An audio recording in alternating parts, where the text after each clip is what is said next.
An elderly couple who came at 11 o'clock. So, when those came who were hired first, they expected to receive more. But each of them also received a denarius. Matthew 20:10. There is a saying in Korea that a man lives by his diploma until he dies. This elderly couple was a good example. Their diplomas shone everywhere they went. Both the husband and wife graduated from Seoul National University, one of the most prestigious schools in Korea. He worked at a major conglomerate, and she ran a pharmacy. All their children also had diplomas from the same university.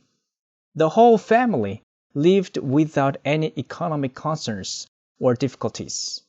Everything worked out just fine for them, and they feared nothing in the world until this elderly gentleman was diagnosed with pancreatic cancer. He was 60. His feelings were indescribable. Thousands of thoughts floated through his mind. He thought the disease was a punishment from God. Yet his desire for life kept him strong. In order to live, he went through numerous types of surgery and therapy. He gradually looked more haggardly as he lost weight. Still, he refused to submit to the adversity and tried hard to maintain his composure. For the first time, he voluntarily went to the church near his house. This elderly gentleman wanted to find out the basic truth and principle of life, for he had always been suffering emptiness in his heart. He always wondered about the reason he had been born, what he should live for, and what the afterlife would be like. Since he had no clue as to the answers to these questions, he could not find or give any meaning to his life.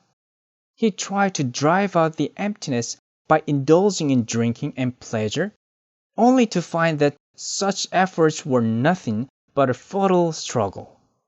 He felt as though he would be free from the fear of death once he got a clear answer to his questions.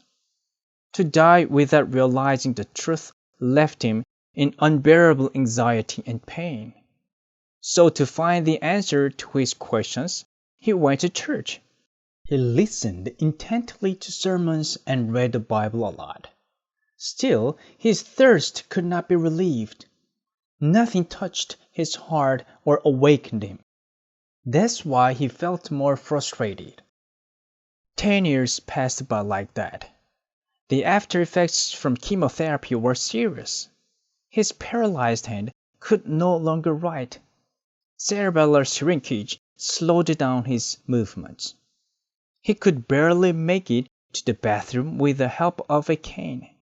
When the elderly couple came to Shimto, both their bodies and souls were extremely tired and weary.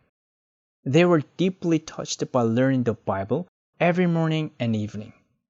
They had now finally found the truth they had been searching for all this time. They were in earnest as they studied the Bible. They said, "We never knew studying the Bible could be so happy and fulfilling even in our old age." Early one morning, he lost consciousness due to low blood sugar and was carried by an ambulance to an ER. When he finally recovered his consciousness, he kept mumbling something.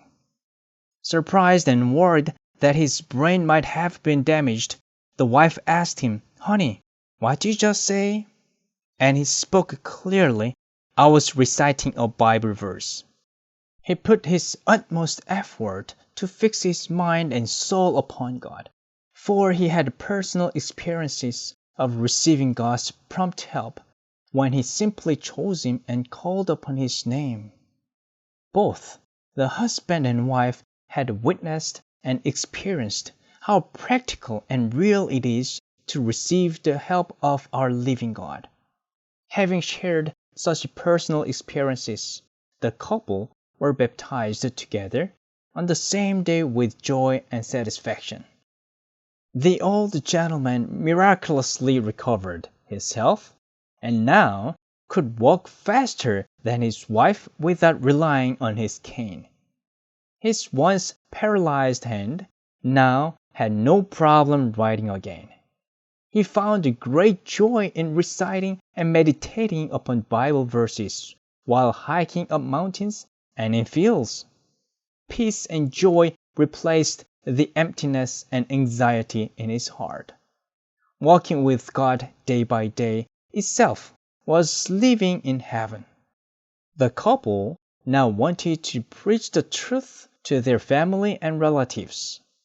I want to give them my personal testimony on those amazing things God has done for my lost soul. I want to tell it to those who are completely misunderstanding God and believe Him to be a fearful and punishing God. I don't want them to realize, only in their later years, the fact that man's duty is to fear God and keep His commandments.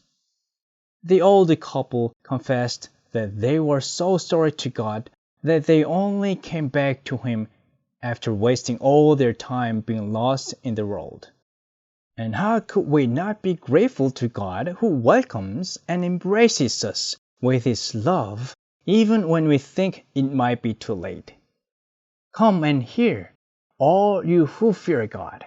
Let me tell you what He has done for me. Psalm 66:16. Fear God and keep His commandments, for this is the duty of all mankind. Ecclesiastes 12:13.